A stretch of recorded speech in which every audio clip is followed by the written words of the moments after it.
Nous présentons ici les 5 meilleures barres de son. Commençons avec la liste. Début de notre liste au numéro 5. Et ça ne l'empêche pas d'avoir la classe. Avec son caisson de basse connecté en Bluetooth et son long design arrondi, la fille de Lio B5 Castelet. Code E. Elle est essentiellement couverte d'un tissu agréable au toucher.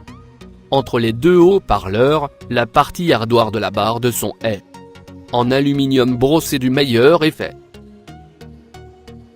La construction est assez solide pour justifier un prix un peu au-dessus de la moyenne du marché. Le mot d'ordre classe est minimalisme. Il n'y a qu'un bouton apparent au centre de la partie en aluminium. Discrètement placé à l'arrière, on trouve la touche NFC pour un couplage rapide et sans prise de tête. Numéro 4. Tout est dans la boîte, mais contrairement à la barre de son de Yamaha, on ne perd rien en matière d'expérience d'écoute.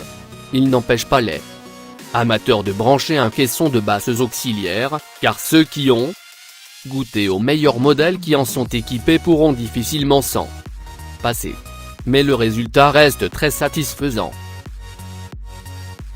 Avec son design fait d'aluminium brossé et d'angles arrondis, la MS650 est une des plus classes de cette sélection. Attention cependant, c'est loin d'être la plus compacte. Comme beaucoup de barres de son 2 en 1, elle est assez épaisse 8 cm et profonde 13 cm.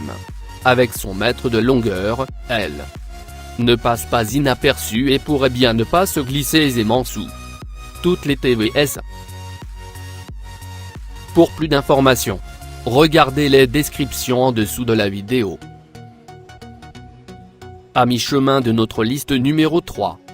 Ce qui est intéressant avec la barre de son IA306, c'est avant tout son design et sa flexibilité en toutes circonstances. C'est un dispositif assez imposant par rapport aux autres barres de son d'entrée de gamme, mais elle n'est pas très encombrante malgré sa longueur d'1 mètre. On peut la placer au mur ou sous sa télé, de préférence à proximité du capteur de la télécommande. En effet, la IA306 utilise un répéteur infrarouge qui lui permet de capturer les commandes de la télé-volume, paramètre une idée plutôt maligne qui limite le nombre de télécommandes par salon. À l'arrière de cette barre de son, on trouve un large choix de connectivité. En plus de l'alimentation et d'un port optique ES/PDIF, j'ai été surpris de voir 2 ports analogiques RA, plus un pour le caisson de basse intégré, pour brancher des chaînes Hi-Fi par exemple. Au numéro 2. Pour un prix toujours très attractif, le Sony IHT-MT300, qui date de début 2017, offre de belles performances.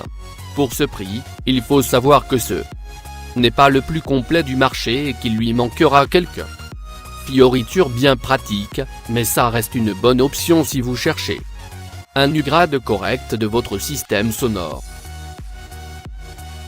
Que ce soit pour les films, les séries ou la musique, ce petit modèle ultra simple d'utilisation s'avère assez performant pour satisfaire la plupart des utilisateurs.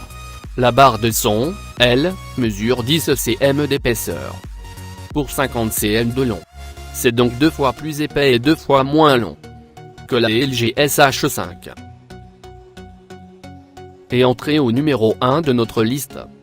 L'ensemble est minimaliste, classe et indémodable, ce qui lui donne d'emblée un avantage considérable sur son concurrent direct, le HWK452. Samsung. D'une hauteur d'environ 5 cm, on peut la glisser sous la plupart des TVS, et sa longueur d'1 mètre en fait un excellent modèle pour les écrans de 42 et plus.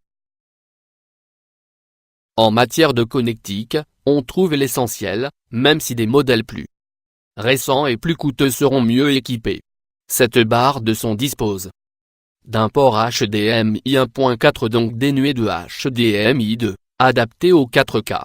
Ce port supporte cependant l'Arc Audio Return Channel.